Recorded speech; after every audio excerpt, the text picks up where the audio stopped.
Well, one of the things you can see I'm doing right here is I'm going to try to remove this island packet emblem. It's made of, it feels heavy. It feels like it's made of brass. Ouch. And it just cut me pretty good. So really good. So. My name is Rick, and I have a sailboat on the San Francisco Bay. Join me as I refit sailing vessel Frog's Leap with an eye towards taking her to warmer places. I get to spend only a few days each month on the boat. That's why I call the channel Marina Queen.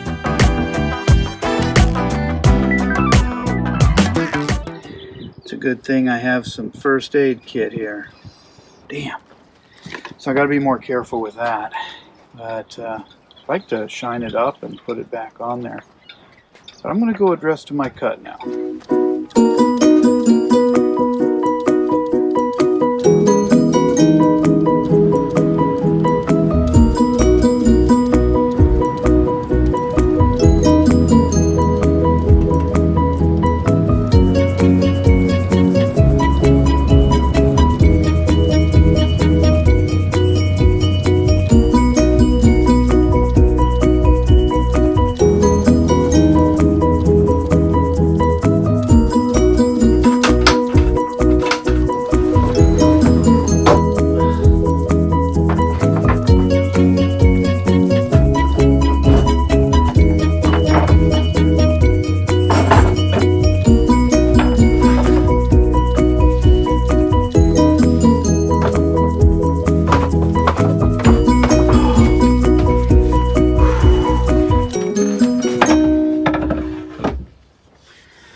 Well, I made it.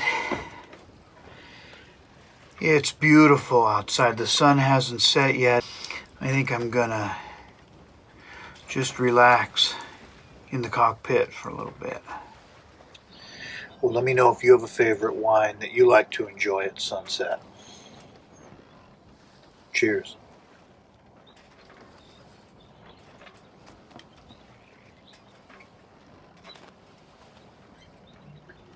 So I was able to get the emblems on both sides of the boat removed.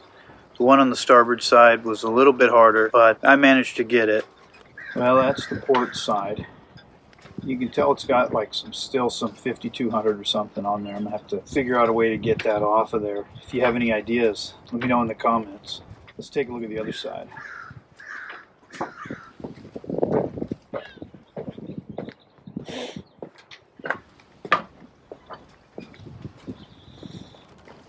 Oh yeah. Well, you can see this side. Yeah, it's got it looks pretty much the same.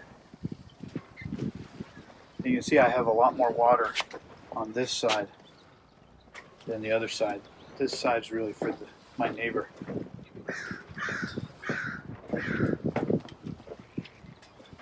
And there she is from the dock.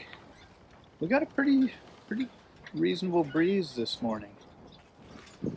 Yeah. Cool. This is my Rockna anchor. So it's a Rockna 15 kilogram. So that's 33 pounds.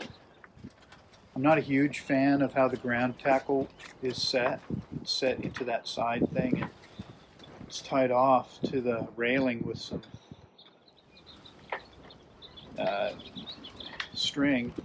Yeah, it's not my favorite setup. I'm still working on some ideas for that. So again, if you have any ideas, hit me in the comments for sure. Because I love that anchor, but not a huge fan of how it's set up there.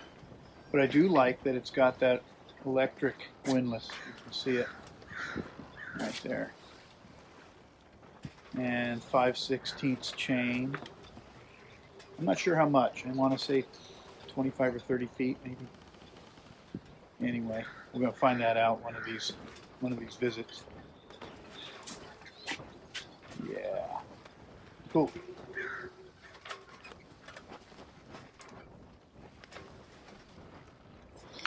So you'll probably remember from a previous video, I think I was cross-threading those wing nuts. So this is the original, and this one's no good. You probably can't see there, but it's got a, yeah, you can see it. It's got a crack. So when you tighten this one down, that crack spreads open when it's under pressure. So this is the replacement. You can really hardly tell that any difference. They look the same. Except that, take a look at this. The post one is a little longer, but it's also a little bit more narrow. The port light comes down in a fork. You would think this one with more plastic around that ferrule would be more sturdy than this one with less plastic around the ferrule. But we'll see. I'm going to try it out. Well, I'm in the V-berth now, and this is where things really get out of control. And you can see up here, all that's left on these dogs are it's just the ferrule and a washer. So I'm going to take them off. And you can see that people would crank on those plastic bits until they ripped right off the ferrule. It's crazy. This is why I've been insisting on putting those washers in between, because you can see that the thing gets pretty curved when it's under pressure. I really wish I could have went with the more nautical look of the wing nut, but you know, it is what it is. I think I'm probably going to get an extra pack of these, just so that as the other ones fail or whatever, they're easy to replace. I'll have them.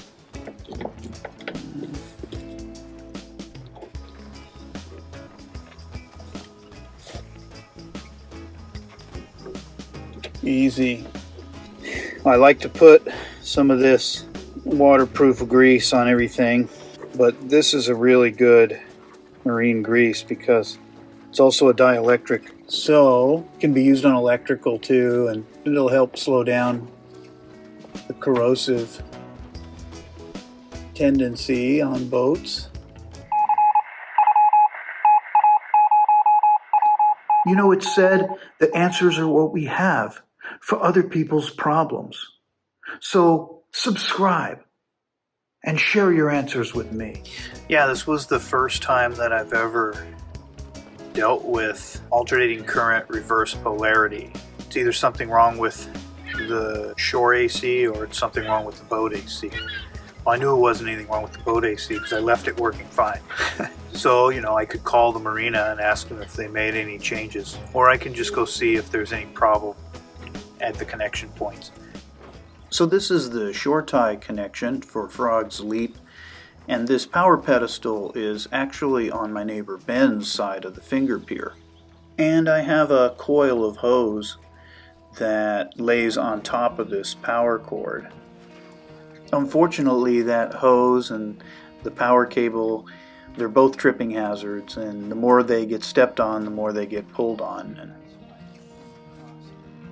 when I got to the boat last night, I noticed that the electrical panel had the AC tripped off and the reverse polarization light was illuminated. So I had a pretty good idea that there was a problem out here. And someone had stepped on it enough times to where the top of it was prying out. And that's why I have that line wrapped around the plug to hold it in there. And it was there while I was gone, but it had pried out on the top. So where there were some prongs in there, but like one prong was no longer making connection, the top prong. So that caused the reverse polarity. So I just got it snug in there and then tightened it down. And the reverse polarity light went away and is fine. I just had to get it tied in there a little bit better to hold that top part in, maybe provide a little more leverage on the top. So we'll see how it works. I'm not too terribly worried. These batteries that are in here are pretty old. Well, thanks for watching, everyone. Well, I think I've found a solution for the port light dogs, and it's nice to have that behind me. And if you haven't subscribed, please do, because next week, I hope you stay tuned, because next week, I'm going to scrub all that bird shit off the boat. Oh yeah, it needs it.